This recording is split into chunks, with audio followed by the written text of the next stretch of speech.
I'll be starting with a new topic, SHM and weights. Let me tell you, this is such an important topic that up to 3 questions from this topic appear in the examination. Another important thing is non-conventional, slightly means different type of topic. Therefore, the questions here might seem difficult, but they can be solved very easily. How using Dino concept you can solve these questions even in lesser time. Answer number 1, we have been given 2 SHMs. One is 10 sine 3 pi t pi by 4. Clearly A1, that is the amplitude is 10. In second case, the amplitude is to be first calculated.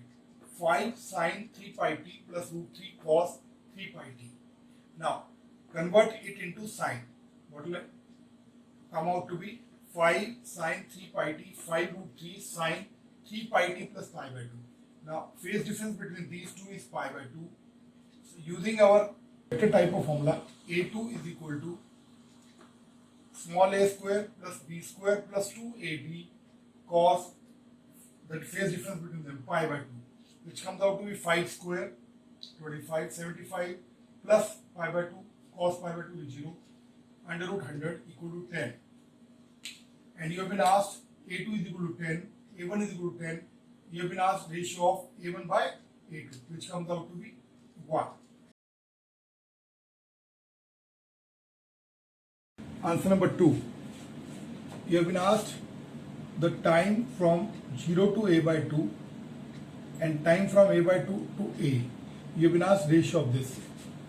0 to a by 2, you put a by 2, a sine omega t is equal to pi by 6, sine pi by 6 is half.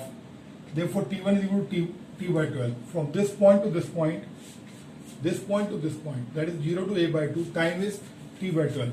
Now I will calculate 0 to a. 0 to a, displacement is a sine omega t dash is equal to pi by 2. Therefore, t dash is equal to t by 4, total time.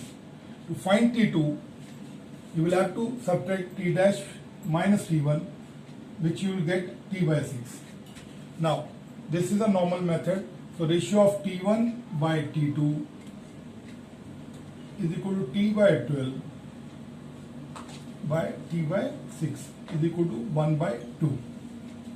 Now, using this Dino concept, this question can be solved very fast. From this 0 to a by 2 to a by 2 to a, the time ratio is 1:2. You can take it as a result also. 1:2 means total time is t by 4, 1 by 3 into t by 4, t by 12, 2 by 3 into t by 4, 2t by 12.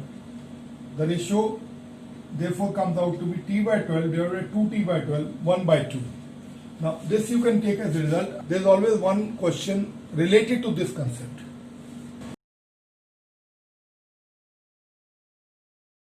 In this question, you have been given that a particle undergoing SHM starting from rest. Starting from rest means you have to start from extreme position. Start from extreme position, x is equal to a cos omega t. What have you been given? T naught time per it moves distance a. Therefore, its displacement from the mean position will be capital A minus small a. And again, keeps on moving in same direction. That is a minus 3a equal to a cos 2 omega t naught. Now we know cos 2 theta. Cos 2 theta is equal to 2 cos square theta minus 1. Putting the values here, a minus 3a by a to a minus a whole square minus 1. After rearranging, you will get a is equal to 2a. This might waste your time. Using Dino concept, that this ratio is to this ratio, time ratio is 2:1. Now, if your mental picture is clear, what you can do is, starting from this side or this side, in time t naught it goes a, in next time t naught, because this is double, so this and this will be included, it goes 2a further. So that makes it like a here, a from midpoint, a by 2 to mean, from mean to the other time. That is, this time and this time are equal. mental picture if you are clear, then you can find out this is A and A up to mean position. That makes it from this point to this point 2A, that is A is equal to 2A. Remember this time period is to this time period is 1 is to 2. This is the result which will help you arrive at answers very fast. Answer number 4. A particle has been subjected to 2 SHM. x1 is equal to A sin omega t, x2 is equal to A sin omega t 2 pi by 3 plus 2 pi by 3. Now, resultant SHM x dash is equal to A dash sin omega t plus 5. How to find A dash? A dash is equal to this square plus this square plus 2 this into this and cos of 2 pi by 3. What you will get is 2a3 minus 2a by a square minus 1 by 2, that is a square under root is equal to a. And how will you calculate phi? Just like in vector formula we do, a sine 2 pi by 3, this one, a sine 2 pi by 3, a divided by a plus a cos 2 pi by 3, that is a root 3 by 2, a 1 minus half, that is equal to root 3. Phi comes out to pi by 3. Another way is you can do it by your graphical method. This is a sin omega t. This is a sin omega t plus 2 pi by 3. Angle between them is 2 pi by 3 because they are equal in magnitude. Therefore, the resultant will be exactly halfway, that is pi by 3. A sin omega t plus pi by 3. Same thing I have got. A dash is equal to A sin omega t plus pi by 3. Now, what do you want? You want to apply third SHM so that particle comes to rest. The resultant should be exactly balanced by x3. What is x3? Just minus of this, minus A sin omega t plus pi by 3. A sin omega t plus pi by 3 plus pi. For this minus A sin omega t plus 4 pi by 3. Or what you can do is take angle from x-axis and this angle is 4 pi by 3. Also here you can find out A sin omega t plus 4 pi by 3.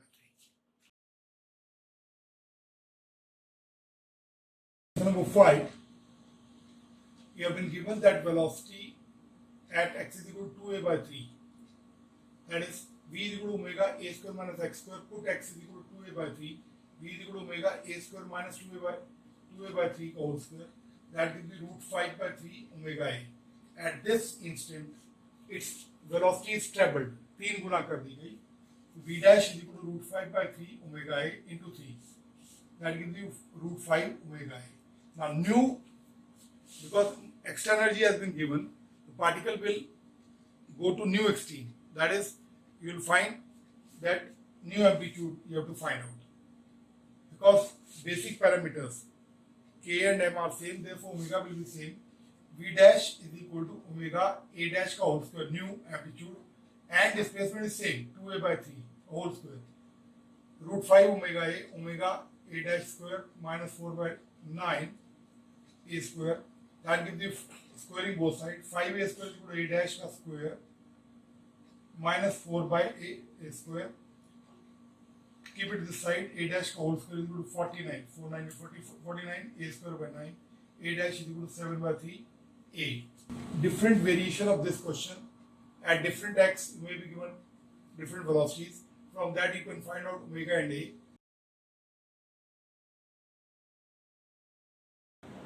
There is a mass. There are two springs with spring constant K1 and K2. Mass is oscillating with amplitude A. Then he is interested in finding out the amplitude of point P. Now, there is a very basic concept. Since the force, restoring force throughout the spring has to be the same, therefore K1 x1 should be equal to K2 x2.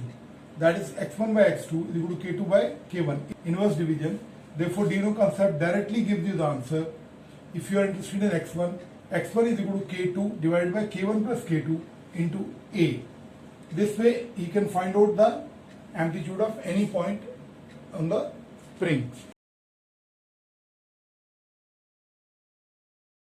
A spring of spring constant K and natural length L is given to you. It is broken down or cut into two pieces such that first piece is twice of second. That is, ratio is 2:1. First one will become 2/3 L. Second will become 1/3 L. Now spring constant is proportional to 1 by length of the spring. Therefore K1 is equal to L1 plus L2 divided by L1, inversely proportional K. That is L divided by 2/3 L, K equal to 3/2 K. K2 is equal to L1 plus L2 by L2 by K. That is L divided by L by 3 K, 3K. Now this ratio, he might ask this way. L1 is to L2 is N by 1 or N by M, doesn't matter. Whatever may be the ratio. K1 is equal to sum of both N plus 1 divided by N into K, and K2 is equal to N plus 1 divided by 1K. If it is M, then you can write M. Using Dino concept, how to find the spring constant of pieces, individual pieces.